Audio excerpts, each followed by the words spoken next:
আলম হাসানের ডিভোর্স দেওয়া স্ত্রীটা আমি হতভাগা প্রবাসী, আমি তাকে বিয়ে করতে চাই। শর্মিলা বিয়ে নামক শব্দটা জড়াই, সেই জায়গা থেকে আমি কখনো আর সোশ্যাল মিডিয়াতে থাকবো না। আমি সুন্দর মতো চলে যাবো শ্বশুর বাড়ি, সেখানে গিয়ে সংসার করবো, খাবো দাবো, কিন্তু ভিডিও আপলোড করবো।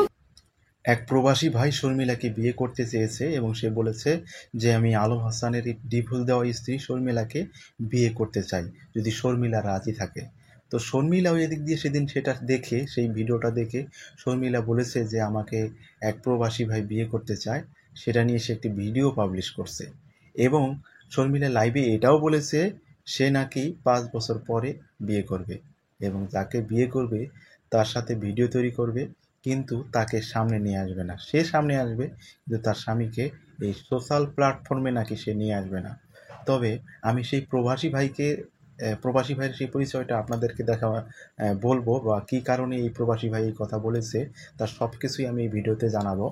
প্রথমে জানাচ্ছি শর্মিলার যে পাতানো দুলাভাই নাকি আসল দুলাভাই, তার নাম হচ্ছে আজিজ এবং সে নারায়ণগঞ্জে তার বসবাস এবং সে বিদেশে অর্থাৎ দুবাইয়ে একটি ব্যবসা প্রতিষ্ঠানের সাথে যুক্ত রয়েছে। সেখানে তার ভালো একটা ব্যবসা প্রতিষ্ঠান রয়েছে, সেই সুবাদে সেখানকার কিছু প্রবাসীর সাথে তার ভালো সম্পর্ক রয়েছে।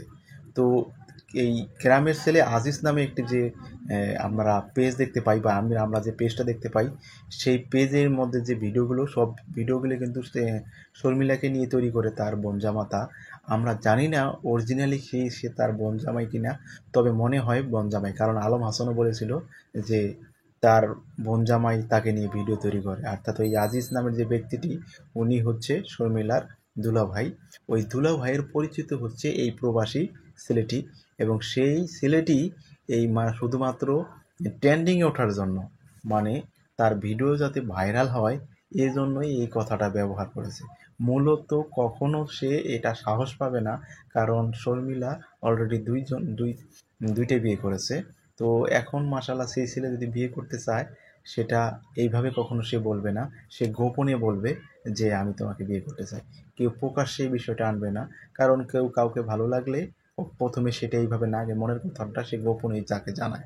তো সেই ছেলে যেহেতু আগে এটা জানাইছে, তার মানে আমরা এটাই মনে করব যে সে শুধুমাত্র ট্রেন্ডিংয়ে ওঠার জন্য এবং ভাইরাল হওয়ার জন্য এই এই কথাটা ব্যবহার করছে, অর্থাৎ সে শর্মিলাকে বিয়ে করতে চায়।